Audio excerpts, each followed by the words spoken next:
Join us for our trip to Guatemala. Happy birthday!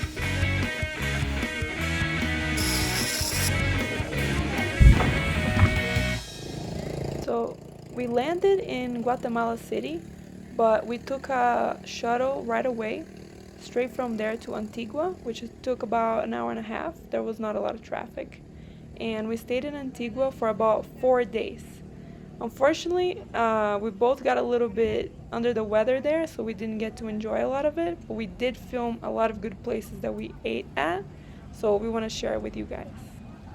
Today we are in a vegan restaurant in Antigua called Toku Bar. So this restaurant wasn't really vegan. It had meat as well, but it was delicious and it had a lot of vegan options. So that's why we chose to go there as well for Jane. But he got the lentil dal and I got the chicken tikka masala. It was delicious. I was not expecting to find such a good Indian place in Guatemala, but it was amazing. Highly recommend it.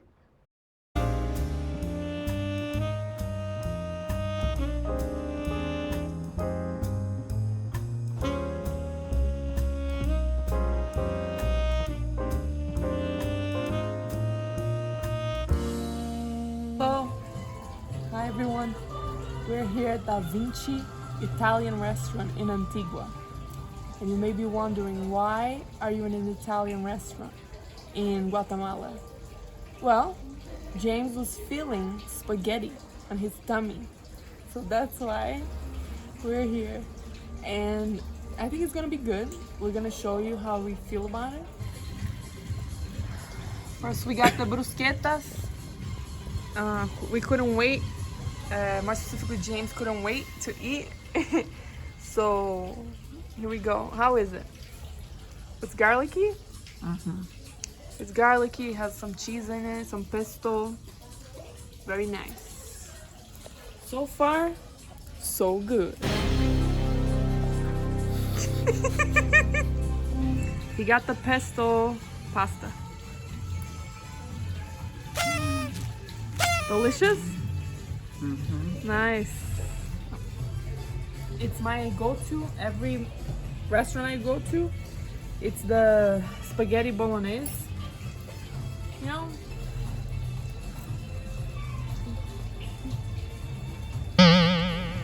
It's good. No. The next place we went to was Café Boheme in downtown Antigua. This place is wonderful. All the food we had here was amazing. The service was also great, and the best thing of all, you get the view of the volcano.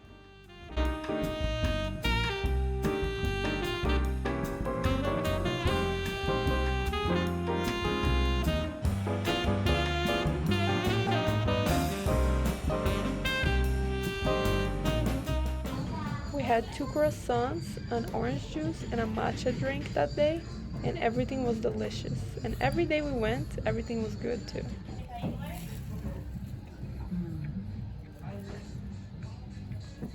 The texture is so good. It's so crispy and flaky.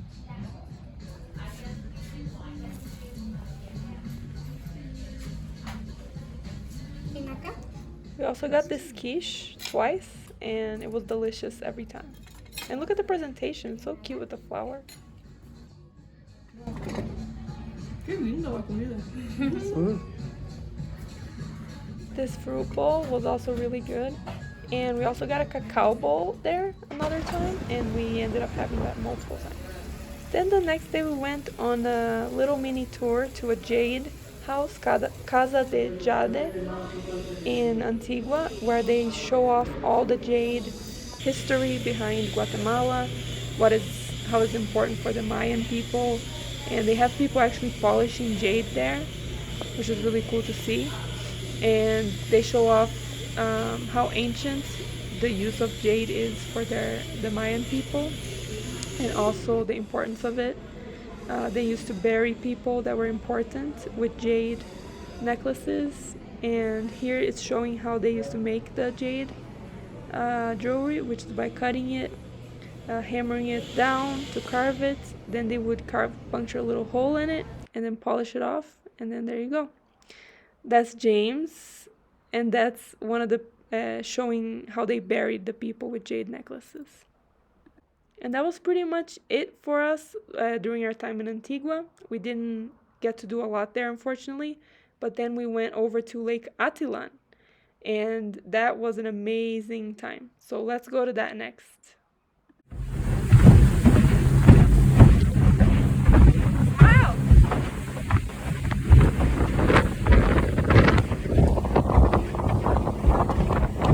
So for Lake Atitlán, we stayed at Casa del Mundo Hotel. It's a very, very hard to get to place. So from Antigua, you have to take a 2-hour bus down a windy path. Then you have to take a boat, and then you get to Casa del Mundo. And this is us just getting there. It has so many stairs, so if you have knee problems, don't go. But it's beautiful. It's the best hotel I've ever stayed in. The service is great. The rooms are very clean, and it's the most beautiful view I've ever seen in my life. So that day we just rested the day we arrived, and then for dinner, I told the staff that it was James' birthday. Happy birthday to you. Happy birthday to you. Happy birthday, dear Jay. Happy birthday to you. Hey, James. Gracias. Muchas gracias. Make a wish. There you go. Then the next day, we went for a swim on the side of the hotel because there's a spot there that the boats don't go to that's safe for you to swim in and clean. And look at this view. I mean, it's one of the most beautiful views I think I've ever seen, and definitely the hotel with the most beautiful view I've ever seen in my life. The water was kind of cold, but it was okay because it was really hot, and I loved it. In the mornings, it wasn't too wavy, but in the afternoons, it got pretty rocky, so I recommend going in the morning to swim if you want to. That first day, we met up with James's friends because coincidentally, they were staying in Guatemala at the same time as us in the same place, Lake Atitlán. So we went over to their place and we just, hung out with them for a little bit. But it was really great to be able to see them because who knew that we would be in the same place in the world at the same time? So that was really lucky. And that's them. That's Robin and Charlene. Shout out to them. And then we got to enjoy the rest of the days in this beautiful place. I'm going to just show you the view from right outside our bedroom now. It was breathtaking.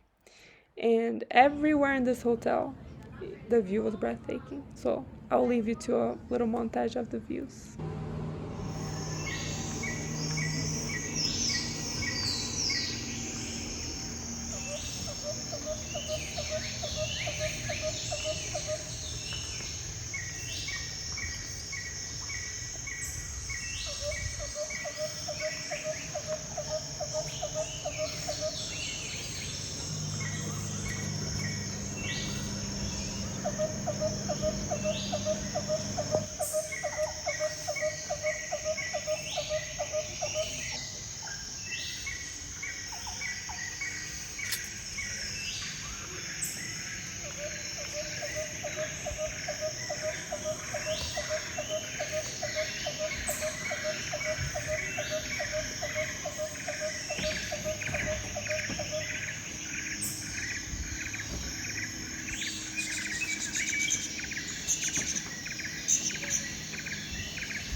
So needless to say, we had a great time there.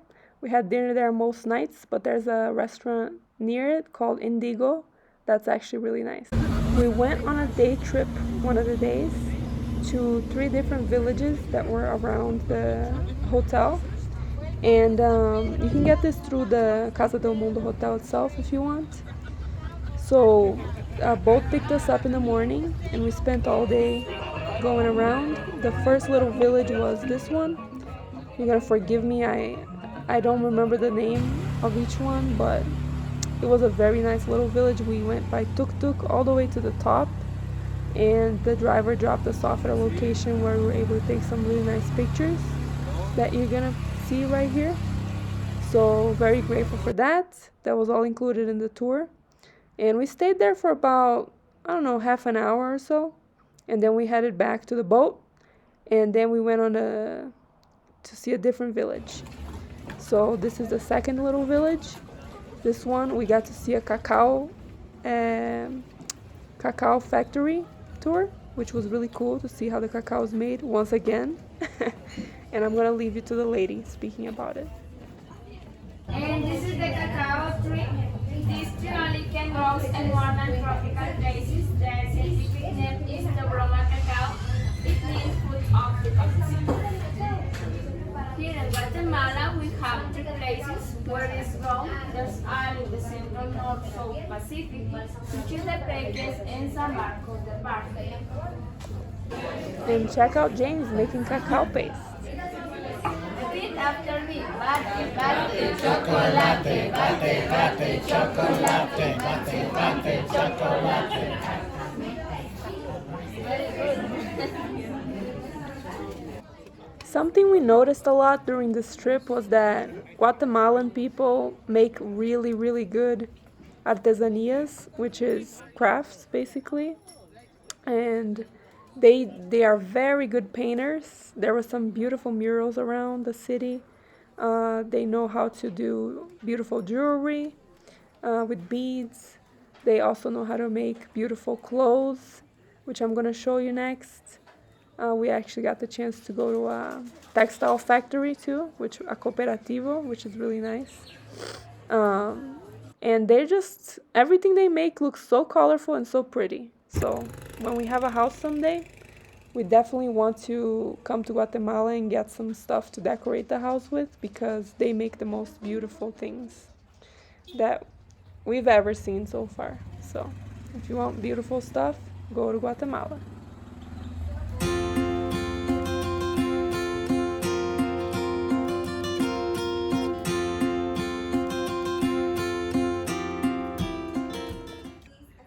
Then, like I said, we got to go on this cooperativa, which is a place where a lot of people make clothing from scratch. They use all natural dyes from plants and vegetables, as you can see on those shelves. For example, the orange is made from zanahoria, which is carrot. So really cool stuff. And then they put this coating over natural coating over every fabric as well, so the dye never comes off. And they're just showing that there's 2 types of cotton, the brown and the white, and they use both.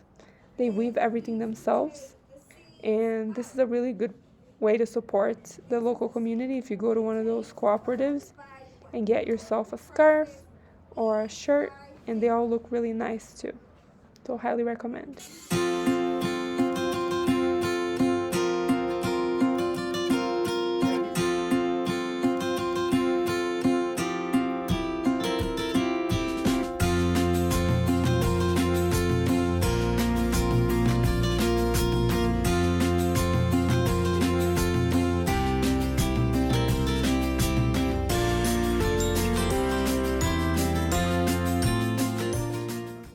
Then we went to the last little village, which I remember it's called Santiago de Atitlán, which was a beautiful little village where we got to see an older lady putting on her traditional Mayan headdress, which is called tocoyal.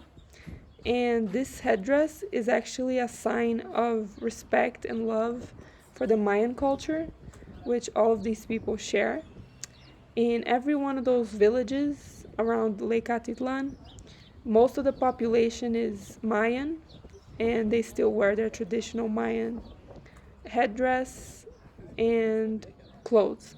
But this particular one, the tocoyal, is one that is not used as much anymore. And our guide said that this lady is one of the 3 older ladies in the village that still does that every day.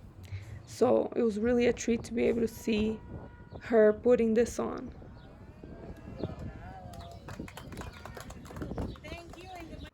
We spent Valentine's Day in the Casa del Mundo hotel together, and it was really romantic, really nice. So I recommend, if you have the money, if you have the time, to go to Guatemala to this hotel for your Valentine's Day. I'm sure you'll have a great time. And we got to also go to the restaurant next door at Indigo, which is just a 5-minute walk from Casa del Mundo. And we had 2 curries. James was vegetable and mine was shrimp curry. And it was delicious. And the view was really awesome. So I just want to mention that we went to this restaurant and that we had a great time there. Then next we went to the Lake Atitlán Natural Reserve in Panajachel. So we had to take a little boat from Casa del Mundo over to Panajachel, which is only 20 quetzales, which is very, very cheap. So we went there for the day on one of our last days, and we got to see this beautiful butterfly sanctuary there. And we got to walk through these butterflies, which was just an awesome experience. And James absolutely loved it because he loves nature and he loves animals. So you're going to get to learn a little bit from him about butterflies in a minute. But I just wanted to show us inside this little area there because it was pretty magical, as you can see.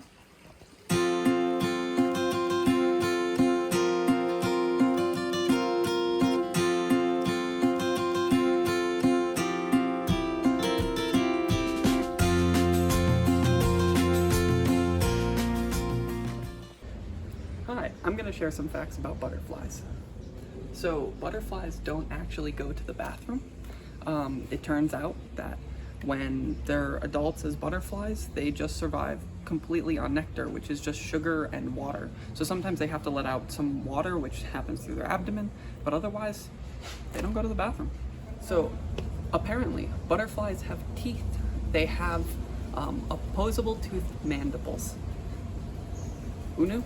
So, if you've ever noticed, butterflies are actually more active in the morning. That's because they're cold-blooded, just like my girlfriend, as opposed to moths, which are more active in the evening. That's one way to simply tell them apart. So, butterflies have a bunch of different defense mechanisms, like camouflage or eyes on the back that make them look like predators, or even the fact that they're colorful, so they're poisonous, because some of them are. Like the monarch butterfly actually consumes milkweed and stores the cyanide inside, so that if a predator eats it, they will get cyanide poisoning. Now, they don't get enough to kill them, because then it wouldn't serve as a lesson. Instead, what it is they have enough to make them ill, and it teaches them a lesson, which they pass on, and then they don't eat anymore. We also got to see monkeys live, which was pretty cool. James told me he never saw a monkey in the wild before, so he was pretty amazed. And then he also found this playground, and he had to go on this thing, so he had a great time. I went too, but he went like 2 times. And he was having a great time, as you can see. And that's it for Guatemala. Thanks so much for watching. Bye! See you later, alligator.